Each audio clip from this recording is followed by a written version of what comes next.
आलू, हम सबकी प्लेट में दिखने वाली एक बहुत ही आम सी सब्जी है ना। पर क्या ये वाकई इतना साधारण है?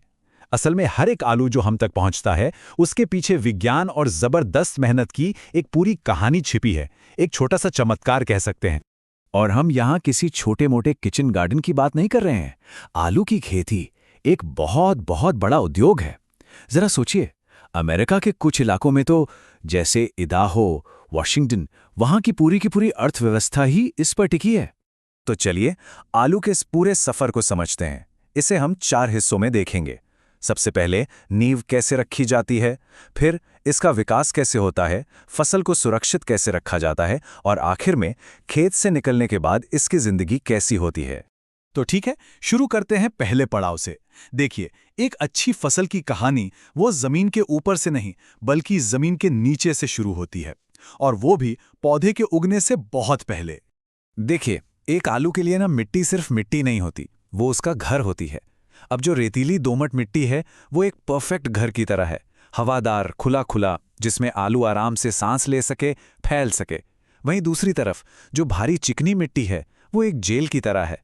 पानी जमा हो जाएगा, जड़ें सड़ जाएंगी, मतलब फसल पूरी तरह बर्बाद हो सकती है। और ये जो बीज बोने का काम है ना, ये बस ऐसे ही नहीं हो जाता। ये एक पूरी साइंटिफिक प्रोसेस है। मतलब मिट्टी का तापमान बिल्कुल सही होना चाहिए, बीज को कितनी गहराई में डालना है ये भी तय होता है, और 2 पौधों के बीच कितनी दूरी रखनी है, हर एक चीज का बिल्कुल सटीक हिसाब रखा जाता है। चलिए अब बात करते हैं सबसे दिलचस्प हिस्से की, ग्रोथ साइकिल।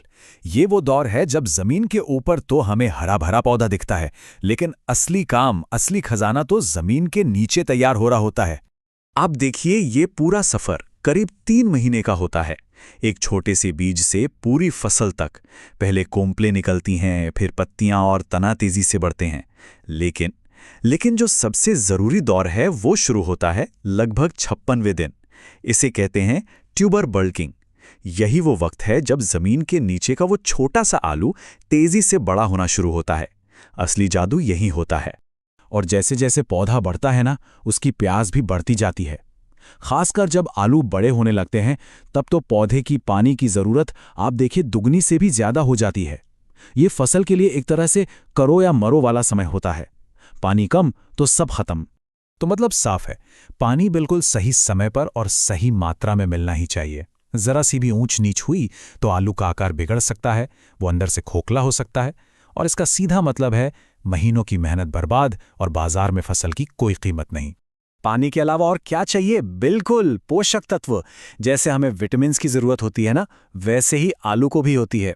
और कमाल की बात यह है कि पौधा खुद बताता है कि उसे क्या चाहिए। जैसे अगर पोटेशियम कम है तो पत्तियां किनारों से जलने लगेंगी, कैल्शियम कम हुआ तो आलू के अंदर भूरे धब्बे पड़ जाएंगे। एक अनुभवी किसान सिर्फ पौधे को देखकर ही समझ जाता है कि मिट्टी में किस चीज की कमी है। और इनकी भूख कितनी होती है, इसका अंदाजा आप इस नंबर से लगाइए।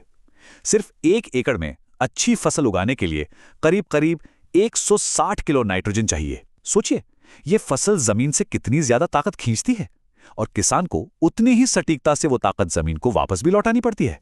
तो ठीक है, हमने मिट्टी तैयार कर ली, बीज बो दिया, पानी खाद भी दे दिया, पौधा बड़ा हो रहा है। लेकिन कहानी इतनी आसान नहीं है। अब बारी आती है इस फसल को उसके दुश्मनों से बचाने की। महीनों का ये जो पूरा इन्वेस्टमेंट है उसे सुरक्षित रखने की। आजकल खेती का मतलब ये नहीं है कि बस कीटनाशक उठाया और छिड़क दिया। नहीं, अब एक स्मार्ट तरीका अपनाया जाता है जिसे कहते हैं IPM, यानी इंटीग्रेटेड पेस्ट मैनेजमेंट। इसका सीधा सा मतलब है कि आप बीमारी या कीड़ा लगने का इंतजार नहीं करते।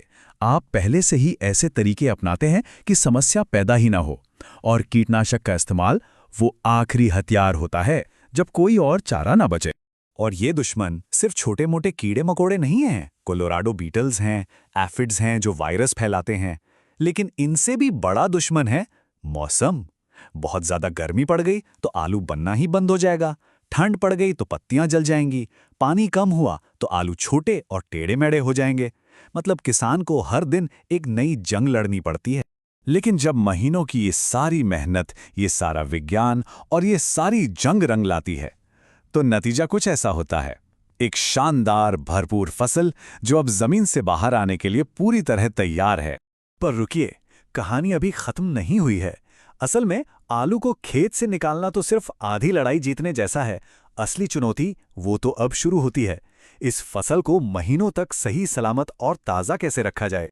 ये बात शायद आपको हैरान कर दे, लेकिन जो आलू हम और आप आज बाजार से खरीद रहे हैं, बहुत मुमकिन है कि उसे खेत से निकाले हुए कई महीने हो चुके हों, 1 से लेकर 10 महीने तक। और ये सब मुमकिन हो पाता है स्टोरेज के आधुनिक विज्ञान की वजह से। इसमें एक बहुत ही ज़रूरी प्रोसेस होता है जिसे सुबेराइजेशन कहते हैं। आप इसे आलू की हीलिंग प्रोसेस समझ सकते हैं। देखिए, जब आलू को ज़मीन से निकालते हैं तो उसे छोटी मोटी चोटें लगती हैं, खरोंचें आती हैं, तो उसे करीब 2 हफ्ते तक एक खास तापमान पर रखा जाता है। इस दौरान आलू अपनी इन चोटों को खुद ब खुद भर लेता है, उसका छिलका मोटा और मजबूत हो जाता है। यही वो ट्रिक है जिससे आलू महीनों तक सड़ने से बचा रहता है। और हर आलू की अपनी एक मंजिल होती है और उसका स्टोरेज का तापमान भी उसी मंजिल के हिसाब से तय होता है। जैसे जिस आलू को अगले साल बीज के तौर पर इस्तेमाल करना है, उसे सबसे ठंडे तापमान पर रखा जाएगा। जो आलू हमें आपको बाजार में मिलेगा उसका तापमान थोड़ा अलग होगा, और जिस आलू से फ्रेंच फ्राइज बननी है उसे थोड़े और गर्म तापमान पर रखते हैं। सब कुछ कितना सटीक है। अच्छा, घर पर रखे रखे आलू में से ऐसी कोपलें निकल आती हैं, है ना? हम सब ने देखा है। ये इस बात का संकेत है कि आलू की जो कुदरती नींद है वो टूट गई है। स्टोरेज का ये जो पूरा विज्ञान है वो बस इसी चीज के लिए है कि आलू की ये नींद ना टूटे और वो लंबे समय तक फ्रेश बना रहे। तो अगली बार जब आपकी प्लेट में आलू आए तो एक पल के लिए जरूर सोचिएगा कि ये सिर्फ एक सब्जी नहीं है, ये विज्ञान, प्रिसिजन और महीनों की कड़ी मेहनत का नतीजा है। और यह हमें सोचने पर मजबूर करता है कि हमारी थाली में ऐसी और कितनी साधारण सी दिखने वाली चीजें हैं जिनकी कहानी इतनी ही असाधारण है।